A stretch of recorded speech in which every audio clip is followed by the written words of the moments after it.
Soy Fernando Díaz Villanueva. Hoy es 19 de diciembre de 2022 y esto es La Contracrónica.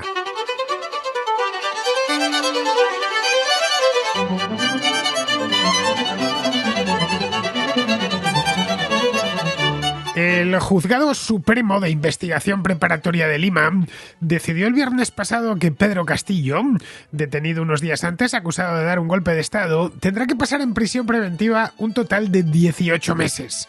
El presidente fue arrestado, según la Fiscalía, en flagrancia cuando huía hacia la Embajada de México en Lima, después de haber ordenado por televisión que se disolviese el Congreso, se interviniese la justicia y quedase decretado el toque de queda en todo el país. Que Castillo fuese detenido en plena huida ha llevado al fiscal a considerar que existe un altísimo riesgo de fuga. Es hoy que los delitos que se le imputan son de la máxima gravedad.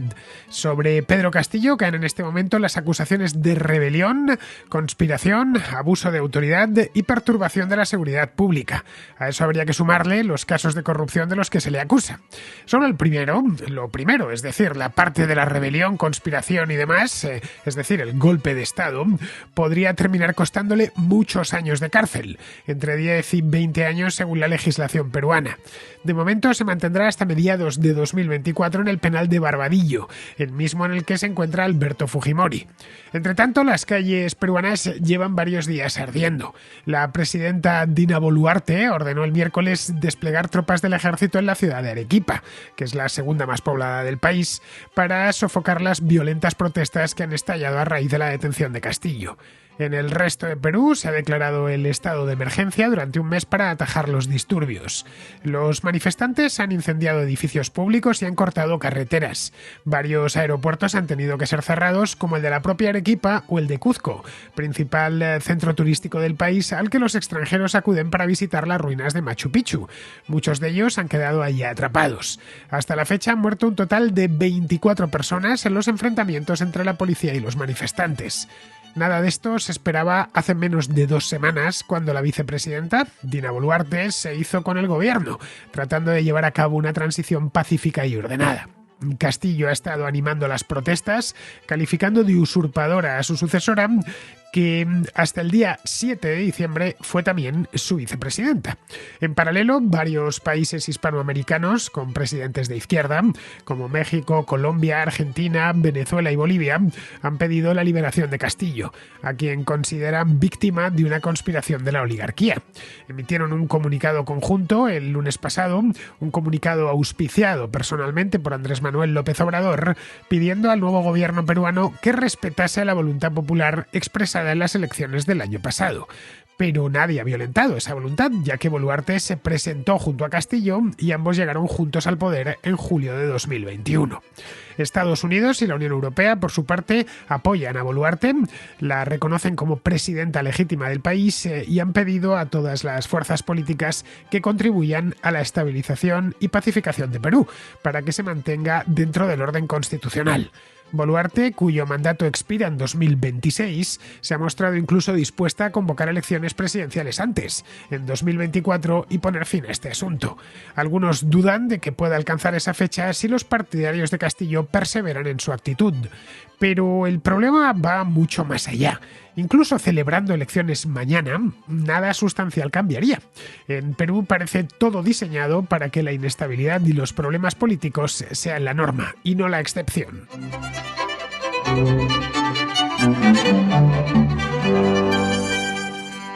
Tras la exitosa y ejemplar destitución por la vía rápida del expresidente de Perú, de Pedro Castillo, hace menos de 2 semanas, el pasado 7 de diciembre, se podía ver a los diputados completamente poseídos por la euforia, que se retrataban en el interior del Congreso, riéndose, levantando el pulgar, felicitándose mutuamente por haber acabado con Castillo. Su alegría era comprensible. Durante año y medio, no ha llegado ni siquiera año y medio, el gobierno de de Pedro Castillo, su caótica administración, porque si hay algo que define el caos a la perfección es este año y medio de gobierno de este hombre. Bien, pues este año y medio fue de escándalo en escándalo, pasaron decenas de ministros por el gabinete, os lo contaba el otro día, un total de 85 nombramientos, llego a ver que no está nada mal, en 17 meses, no llega a 17 meses, y 5 primeros ministros, que han sido Guido Bellido, Mirta Vázquez, Héctor Valer, Aníbal Torres y Betsy Chávez. Nunca Perú que no es un país que se caracterice precisamente por su estabilidad política, había quemado tantos ministros y tantos primeros ministros en tan poco tiempo. Bien, todo esto en medio de enfrentamientos continuos con el Congreso, que trató de destituirle en 2 ocasiones y que lo iba a intentar una tercera el mismo día que el presidente compareció por televisión para anunciar, un poquito nervioso, que disolvía el Congreso y que se arrogaba todos los poderes. Eso violaba de forma flagrante la Constitución del país, así que nada, le destituyeron. No hizo falta ni pasar por el proceso legalmente establecido al efecto dentro del Congreso. Fue destituido ipso facto. Ya está, sin más. Es más, le pillaron cuando le atraparon, mejor dicho, cuando se dirigía a la Embajada de México porque había hablado con López Obrador y este le prometió que le acogería en su seno. Iba con sus escoltas, fueron sus propios escoltas. De hecho, les debieron dar la orden para que le detuvieran. Estaba ya de camino a la Embajada de México porque López Obrador le prometió asilo político. Bueno, tampoco es nada extraño. Se lo había dado 3 años antes, en 2019 se lo dio a Evo Morales. Pero este triunfalismo de los diputados peruanos quizá era algo precipitado.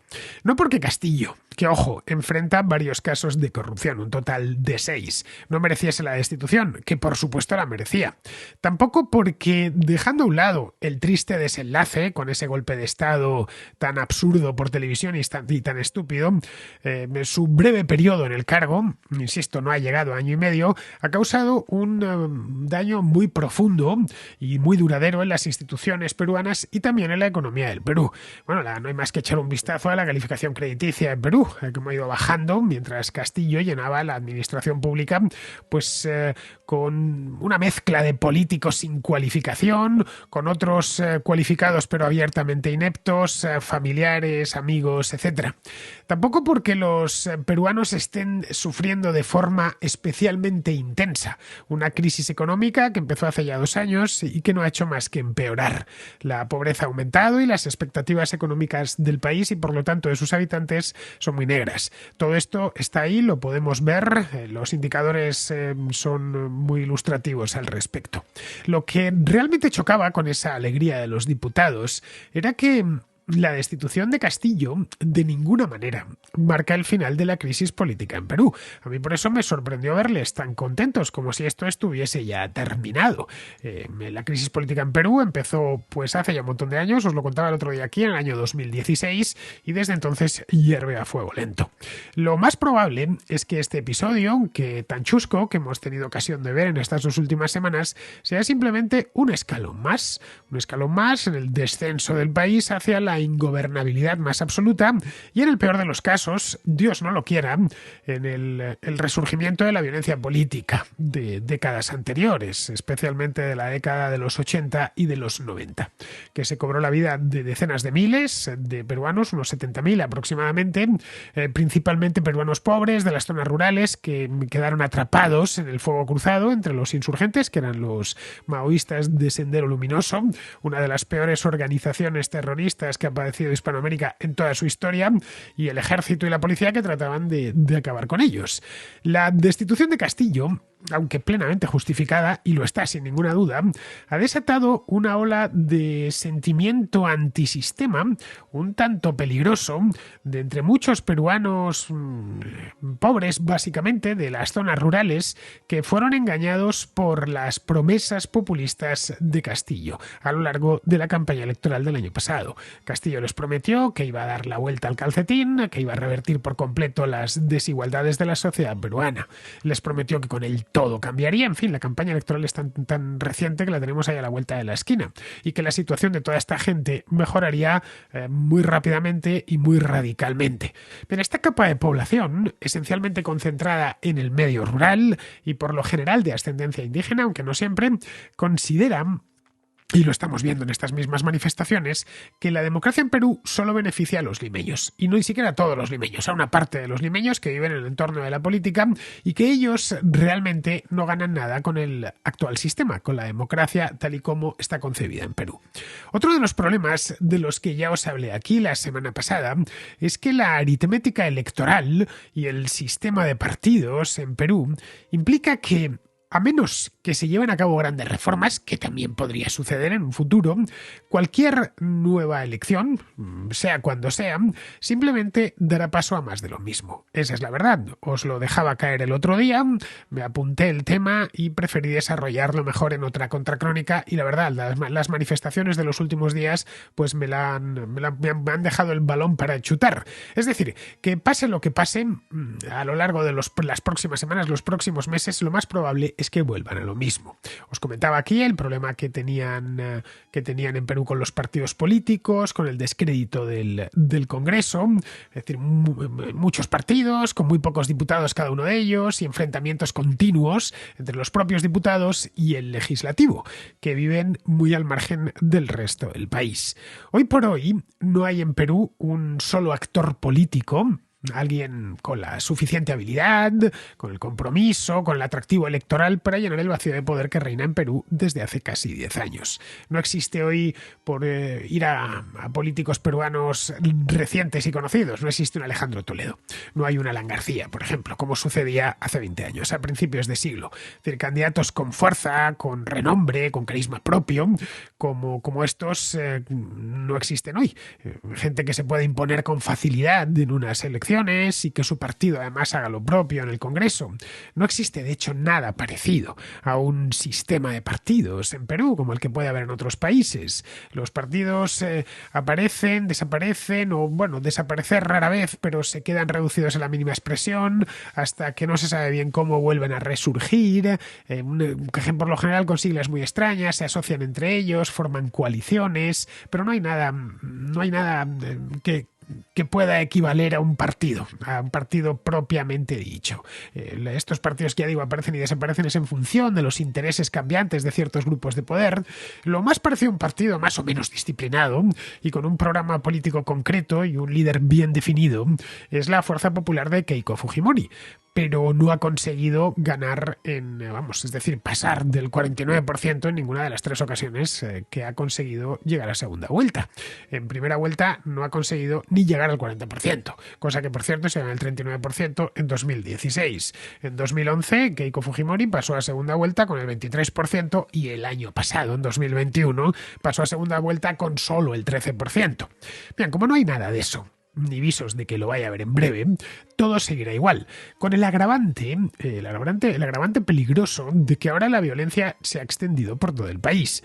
No sé si estáis en Perú, no hará falta que os diga nada, pero si estáis fuera de Perú, no sé si habréis visto las imágenes que han dado todas las cadenas de televisión, se han visto también por internet, y la verdad, no dejan lugar a muchas interpretaciones. Hay ciertas zonas del país que están completamente sometidas a un estado parecido al de sitio. Algunas ciudades se han tenido que llegar a cerrar aeropuertos y dejar turistas allí en tierra, atrapados. En fin, leí ayer unos reportajes en la prensa española sobre españoles que se han quedado atrapados en Perú y que estaban haciendo, unas aventuras increíbles para conseguir salir de la zona de Cuzco y acercarse a un aeropuerto que funcionase para volver de regreso a España.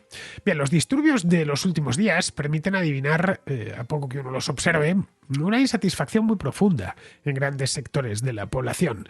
En las regiones mineras y agrícolas, las mismas regiones que votaron masivamente a Pedro Castillo en el año 2021, si echamos un vistazo a los resultados por departamentos, lo que nos encontramos es que hubo una serie de provincias que votaron de manera muy entregada a Pedro Castillo, prácticamente todas interiores. Bien, ahí es donde esas protestas, como era de esperar, han tenido un eco mayor.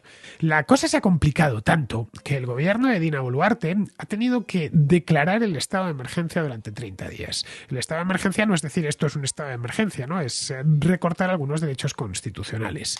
Como la cosa no amaina, la presidenta, que es presidenta hace muy poco tiempo, que tomó posesión del cargo hace apenas 2 semanas, ha tenido que reconocer la mayor. Es decir, que hacen falta nuevas elecciones.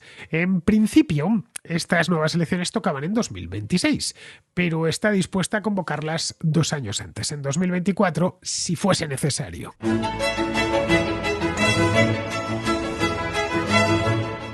Otro elemento muy importante a tener en cuenta si se quiere entender la realidad peruana en este momento es saber que Castillo era impopular, lo cual tampoco hace falta que os lo recuerde porque era muy impopular y ahí están las encuestas y, en fin, lo que terminó haciendo en su último momento como presidente, pero es que también son extremadamente impopulares los diputados del Congreso.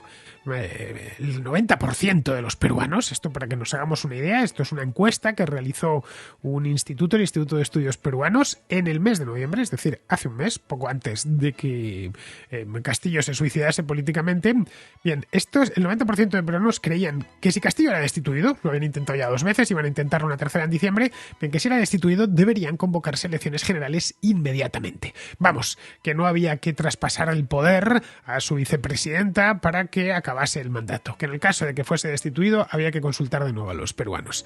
Bien, esto presenta algunos problemas en un país en el que la reelección, también para los miembros del Congreso, no solo para el presidente, está prohibida. Quien es diputado una vez no puede volver a presentarse.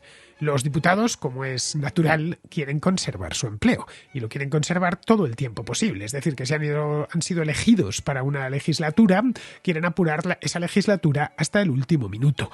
El de diputado en Perú es un empleo muy bien remunerado. Los congresistas en Perú han ido a mirarlo y efectivamente ganan mucho.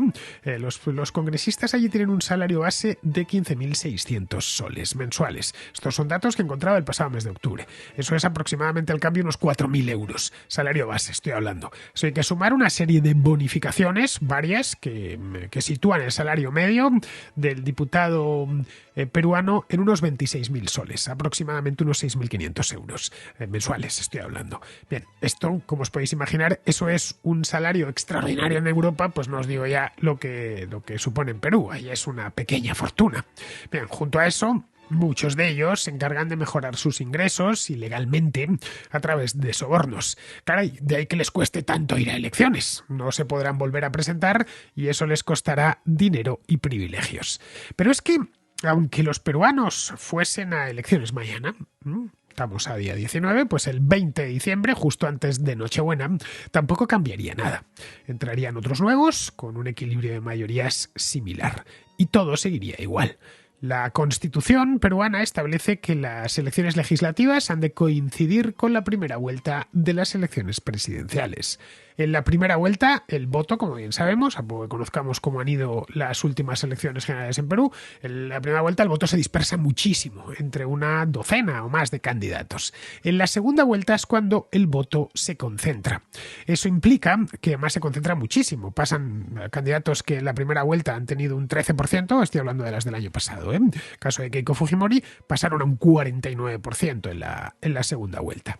Eso implica que todos los presidentes recientes no suelen tener una mayoría digna de tal nombre en el Congreso, porque como se celebran las legislativas con la primera vuelta de las presidenciales, el que vota a un candidato luego vota al partido de ese candidato, generalmente, para las legislativas, dejando un Congreso tremendamente atomizado.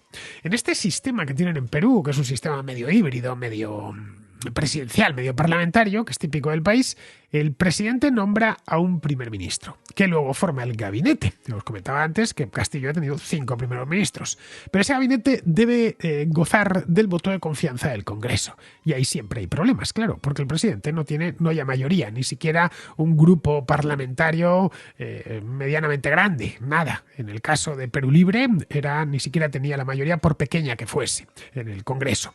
El presidente requiere incluso en Perú la aprobación del Congreso, la aprobación previa del Congreso para viajar al extranjero. Pedro Pablo Kuczynski, por ejemplo, que fue presidente entre 2016 y 2018, tuvo que rogar al Congreso casi de rodillas para que le permitiera asistir a la Asamblea General de Naciones Unidas en Nueva York. Ojo, que iba allí a hablar, pues como van todos los presidentes del mundo, ¿no? En el mes de septiembre, cuando se inaugura el año en Naciones Unidas, y ya está, nada más. Pues tuvo que robárselo. Tuvo también que rogar de nuevo cuando quería ir a Roma, al Vaticano, porque tenía una audiencia con el Papa Francisco. Los diputados se oponían a que Kuczynski abandonase el país. Luego están los problemas propios del Congreso. Dado que sus miembros no pueden postularse para la reelección, la mayoría son novatos.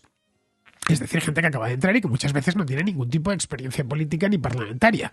No hay tampoco un Senado que compense la inexperiencia de los diputados y que equilibre el sistema, vigilando los posibles excesos de la Cámara Baja. Pero lo peor de todo es que el sistema de partidos de Perú es esencialmente cerrado.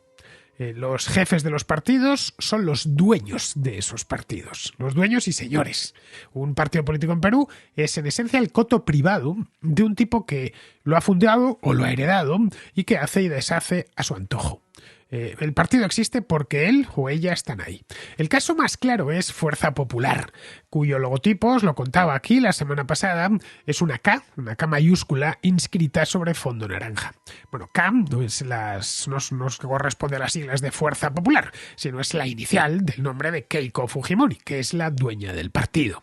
Se pueden crear nuevos partidos, obviamente, pero las barreras para crear nuevos partidos, para fundarlos desde cero, son elevadísimas. Es necesario, por ejemplo, que el partido tenga 25.000 afiliados de partida. Para empezar, para solicitar el registro de ese nuevo partido necesita 25.000 afiliados. Si a un partido ya le cuesta tener 10 o 15.000, pues imaginaos 25.000 así el primer día. Eso es extremadamente difícil. Claro, esto se puede reformar, evidentemente, no es que sean las tablas de la ley, no se puedan mover, pero reformarlo perjudicaría a los partidos existentes, a los que disfrutan de este orden de cosas, y a sus líderes, protegidos de la competencia por un sistema que les beneficia personalmente a ellos y al partido de su propiedad. Vamos, que no fácilmente van a renunciar a su propio poder, no lo van a entregar así como así. Por último, si se celebrasen nuevas elecciones mañana, como comentaba antes, el 20 de diciembre, los tres favoritos tampoco dan lugar a demasiados entusiasmos. Digo, a demasiados entusiasmos no ya ideológicos, que eso irá en función de cada uno, sino demasiados entusiasmos relativos a la estabilidad del país, ya que pueda olvidarse de la política y dedicarse a otras cosas que son más urgentes. Los tres casos además son populistas, con el potencial de causar aún más estragos, tanto en la propia democracia peruana como en la economía peruana, que, como os comentaba, atraviesa una crisis muy dura.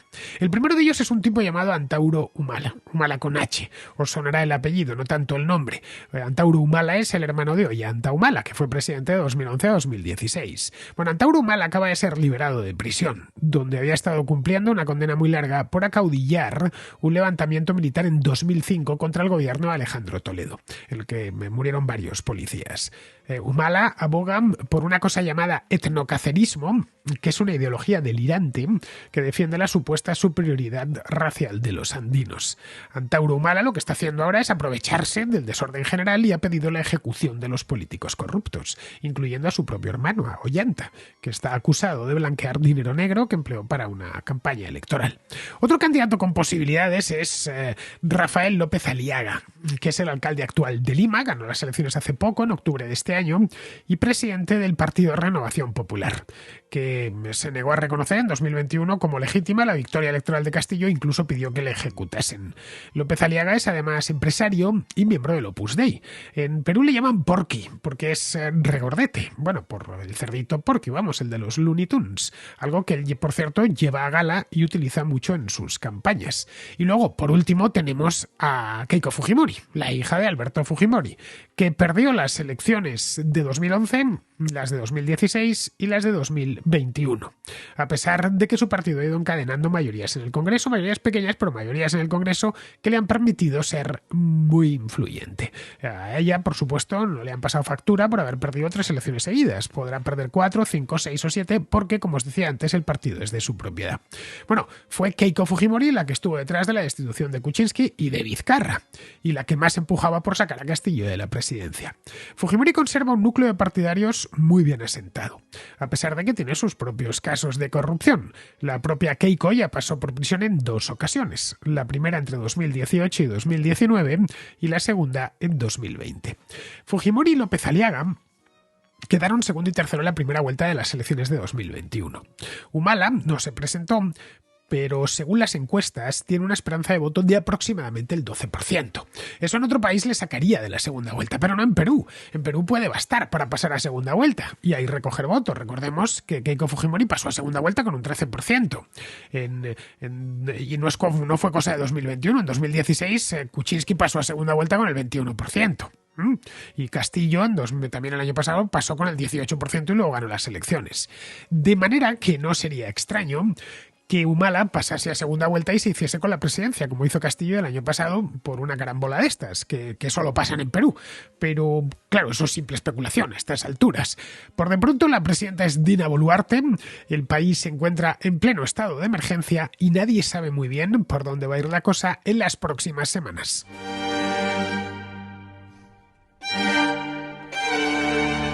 Vamos con la contrarréplica. Empezamos con Martín, que es de Ibiza, y que pregunta por todo lo que está pasando en España a cuenta de la decisión de Pedro Sánchez de eliminar el delito de sedición y modificar el de malversación. Hola Fernando, ¿qué tal? Estaba viendo toda esta locura que estamos viviendo estos días y bueno, quería saber tu opinión sobre esto. Y bueno, también la clara lobotomización de la población actual respecto a la argentinización de España en directo que estamos sufriendo. Y cómo no sé, no ven el entramado, no lo están queriendo montar aquí, que huele a turbio que apesta. Solo hay que ver quiénes son sus amigos al otro lado del charco y cómo cooperan y confraternizan entre ellos. Y es que esto podría ser un antes y un después en España. Seguir esta corriente autodestructiva, sin sentido, no sé, creando un abismo aún más grande entre los privilegios y derechos de la clase política respecto al ciudadano medio con todas estas tramas, pues es que vamos, literalmente a este paso parece que será más penado que un ciudadano medio, un pobre desgraciado que no paga algo de Hacienda, que al político burguemita que malversa todo ese dinero que se le quita a ese ciudadano. Es que es ridículo. Literalmente son la nueva clase noble, realeza, en el sentido más absolutista que existe y que tanto critican. Y a día de hoy hay gente aún más preocupada por la monarquía que tenemos que de lo que está haciendo esta clase política de la mano de su imperator César Augustus Sánchez. En fin, quería saber un poco qué piensas de esto, que siempre tu punto de vista es muy interesante. Venga, un saludo. Esto que ha sucedido en España a lo largo de las 2 últimas semanas, que a mí me parece muy grave, lo he tratado con mucho más detalle en YouTube, tanto en el A la Contra, que realizo por la calle, como en La Contra en directo. En fin, ahí tienes mis vídeos explicando lo que pasaba cuando estaba pasando. No lo he traído a La Contracrónica porque este espacio, por lo general, lo reservo para grandes temas internacionales y económicos, aunque a veces sí trato temas de España, pero es ocasionalmente. Además, temía repetirme sobre lo que ya había dicho en La Contra en directo, donde hice varios vídeos al respecto. Bueno, La Contra en directo y en la Contra. Lo que hemos tenido ocasión de ver a lo largo de este mes es como un presidente del gobierno quiere atornillarse al poder a cualquier precio. La mayoría parlamentaria de Pedro Sánchez es muy pequeña, tiene solo 120 escaños y depende para todo de sus socios, de Podemos, sus socios de gobierno y de sus socios de ocasión, de legislatura, que se buscó entre los independentistas, más concretamente Esquerra Republicana y Bildu. Son estos 3 socios quienes le han pedido que tiene que modificar el delito de malversación y eliminar el de sedición para así ponérselo más fácil a los independentistas catalanes que en octubre de 2017 pisotearon la Constitución. De lo contrario, de no haber pasado por ahí, le retirarían su apoyo. Y eso supondría a corto plazo que tendría que convocar elecciones, algo que no quiere hacer. Y a largo plazo que se presentaría a las elecciones y seguramente no podría gobernar porque no tendría los apoyos de Podemos y de los independentistas. Bien, ese es el cálculo que ha hecho. Un cálculo de poder extremadamente cortoplacista. De las elecciones evidentemente no podrá huir. Tendrá que convocarlas dentro de menos de un año y ahí pues tendrá que explicar a sus votantes que no solo no ha cumplido nada de lo que prometió en el año 2019, sino que ha hecho exactamente lo contrario. A muchos les dará igual, van a estar con Pedro Sánchez, haga lo que haga. A otros, sin embargo, pues es posible que se queden en casa o que voten a la oposición. Pero claro, el daño ya está hecho. Especialmente el daño institucional por el asalto a la justicia que ha protagonizado a lo largo de la última semana 1:30. Voy a ver si en las próximas fechas consigo hablar con Guadalupe Sánchez y se presta para hacer un programa conmigo, una contracrónica conmigo sobre este mismo tema. Guadalupe lo ha seguido al minuto, es abogada y por lo tanto conoce muy bien, con todos los detalles necesarios, este caso. Pero vamos, Martín, me parece efectivamente muy grave y es la prueba definitiva de que Pedro Sánchez es un auténtico yonki del poder, dispuesto a cualquier cosa con tal de permanecer en él. Bien, vamos ahora con Rafa, que ha visto uno de los vídeos de A la Contra que hice la semana pasada sobre las pensiones, los pensionistas y cómo cada vez hay más pensionistas y menos trabajadores, y pregunta si a él le llegará la pensión. Hola Fernando, ¿qué tal? He visto recientemente uno de tus últimos A la Contra, el de pensionistas sin trabajadores, y bueno, yo te comento mi caso particular. Yo soy funcionario, en principio, claro, en principio tenemos nosotros la pensión asegurada, ¿no? Eso se dice. Y bueno, más allá de que todos hemos tenido, tanto en el trabajo como con nuestros amigos, la tibia discusión, ¿no? Mira, cuando nosotros lleguemos a jubilarnos, pues mira, ya no habrá pensiones, no habrá quien pueda pagarlo, porque matemáticamente es cierto que la pirámide de población, cuando en mi caso por más de 30 años, cuando yo me jubile, si todo sale bien, pues claro, en principio, y más al ser funcionario, pues en principio, claro, si no tenemos nosotros las pensiones aseguradas, ¿quién las va a tener, no? Pero yo luego pensando, claro, es que esto solo no es una cuestión de que habrá más población anciana, menos población joven, qué solución tener, si una capitalización de las pensiones, el tema de la inmigración, al final las soluciones que pudiste dar, para mí, en mi opinión, la más eficaz sería quizá una capitalización de las pensiones. Pero claro, a ver quién dice eso ahora a los políticos y con la mayoría de la gente que se cree, pues que el dinero que se les quita cada mes va a una hucha y se les devuelve cuando son mayores, ¿no? El- entonces, claro, yo pensando, pues digo, es que aparte de lo que es la propia pirámide poblacional en sí, habría que tener en cuenta otros factores, como que al tener más población anciana, pues también el gasto en sanidad tendría que aumentar bastante, porque de una manera proporcional, ¿no? A no ser que pues se quiera dejar a mucha de la población que vaya llegando a esas edades desprotegida, porque claro, cuando aumenta tu edad, pues también aumenta la dependencia, habría también que aumentar el número de residencias, es decir, todo lo que va aparejado con lo que es la población anciana en sí. No solo el gasto como tal en pensiones, sino que los efectos que produciría un aumento significativo en el número de pensionistas, de población anciana, pues, como te digo, todo el gasto tremendo en sanidad y el gasto social que supondría, ¿no? Entonces, yo te pregunto si incluso la gente como yo, en mi caso, que somos funcionarios y en principio, pues, tenemos el sueldo garantizado, a no ser que la líes mucho, claro, y, y demás, ¿habrá pensiones para nosotros? Te lo pregunto, claro, como yo sé que a ti no te gusta jugar a ser adivino, pero claro, quiero que me des un poco tu opinión en este punto, sabiendo lo difícil que es. Y bueno, ya no me enrollo mucho más. Muchas gracias por todo.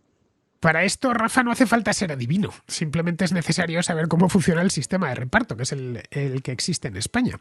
Habrá pensiones dentro de 40, 30 o 40 años si hay trabajadores que las pagan. Y ya está. Como decía en aquel A la Contra que grabé el otro día en el Jardín Botánico de Madrid, nuestro sistema funciona siempre y cuando haya más trabajadores que pensionistas. Actualmente en España hay 2 trabajadores por cada pensionista. Pero la tendencia es que cada vez haya más pensionistas porque se jubilarán en las 2 próximas décadas los del baby boom, en la próxima década van a empezar los de los años 60 esencialmente y menos trabajadores. Bien, eso pone en riesgo el sistema de reparto. Es pura aritmética, ¿eh? Si se llegase a una relación 1:1, significaría que con tu trabajo tienes que mantenerte a ti mismo y a un pensionista desconocido. Vamos, que tendrías que producir por 2. Una de las soluciones que comenté en este mismo A la Contra fue ir capitalizando las pensiones, pero eso no se nota de un día para otro, ni de un año para otro. Harán falta décadas para que el sistema se reconfigure. Nadie, por supuesto, en política política pide algo similar, porque conoce el coste en votos de anunciar una medida semejante. Otra opción que también comenté era ir incorporando nuevos trabajadores, pero como el crecimiento vegetativo de la población española es muy pequeño o incluso negativo, es necesario incorporarlos desde el extranjero. Es decir, que si dentro de 20 años hay en España 20 millones de pensionistas, pues tendrán que entrar otros tantos millones de inmigrantes, pero esos inmigrantes solo vendrán si existe empleo. Y para que la economía cree empleo tiene que haber expectativas de crecimiento y invertir tiene que ser algo sencillo y no excesivamente gravoso. Hoy por hoy montar una empresa en España es un quebradero de cabeza. Solo lo hacen los valientes, por no decir los suicidas en muchos casos. Los impuestos son muy altos, las regulaciones son draconianas y a los empresarios se les persigue de manera inmisericorde. Y claro, sin empresarios no hay empresas. Y sin empresas no se crea empleo. Es un círculo vicioso, como ves. Pero vamos, al final, si quieren mantener el sistema de reparto que tanto les gusta, tendrán que encontrar a alguien que lo pague, que lo financie. Y como no existen los árboles de los que recoger dinero, y en España tampoco hay petróleo ni diamantes, pues tendrán que ser los contribuyentes. Esos contribuyentes han de tener un empleo. Y así volvemos al principio. Para que tengan un empleo hay que ponérselo fácil a quien quiere emprender, montar empresas y crear empleo. Bien, vamos ahora con Juan Bautista, que pregunta por qué Israel y Marruecos tienen tan buena relación. Un saludo para ti y para todos los que te escuchan. Estos días he estado, solo tengo la costumbre de ver la prensa extranjera, por lo menos las portadas y estas cosas, y llevo varios días observando que en el Jerusalem Post en portada sale últimamente estos días la selección de Marruecos, e incluso hoy, que es el partido contra Francia, pues la portada es a todo color y a toda plana, vamos Marruecos, no sé qué, no sé cuánto. O sea, no me parece ni bien ni mal, pero me parece raro, ¿no? Que un país judío, pues, que banque de esa manera a la selección de un país árabe, árabe no es musulmán. Se me hace raro, pero no entiendo que no tiene por qué serlo. Sobre todo porque Israel no hay ningún país judío que tenga representación en el Mundial, ni en el fútbol de primer nivel. Entonces, me imagino que detrás hay pues cosas geopolíticas o que diplomáticamente tienen muy buena relación y todas esas cosas. También me consta que en Marruecos hay bastantes judíos. Alguna vez que estuve allí, sí, había colonias en algunas ciudades, en Tánger y en otras, seguro que hay muchas más, en Fez. Entonces creo que sí, que históricamente tienen cierta relación, pero no sé si es normal para llegar a ese punto. Entonces me pareció extraño. Por si tú sabías algo, me podías dar alguna pista sobre el tema, tú que estás ahí con el radar internacional siempre bien orientado. Y nada, un saludo, era solo eso, compartir mi curiosidad. Un saludo para todos y que tengáis todo buen día. Adiós. Históricamente, Marruecos era uno de los lugares del norte de África donde más judíos había. La judería marroquí llegó a ser muy numerosa a principios del siglo XX. Una buena parte de esa judería eran sefarditas que habían salido de España a finales del siglo XV. En Jerusalén había incluso un barrio marroquí que desapareció en los años 60. El barrio marroquí estaba donde está hoy la Plaza del Muro de las Lamentaciones. Ese barrio llevaba ahí cientos de años y estaba habitado por marroquíes, o mejor dicho, por magrebíes, es decir, por gente llegada desde el extremo occidente del norte de África. En árabe, Magreb significa poniente. Es decir, que la relación entre los magrebíes y los judíos es muy antigua. A partir de los años 50, los marroquíes judíos empezaron a emigrar a Israel, que ya había nacido como Estado, y a establecerse allí.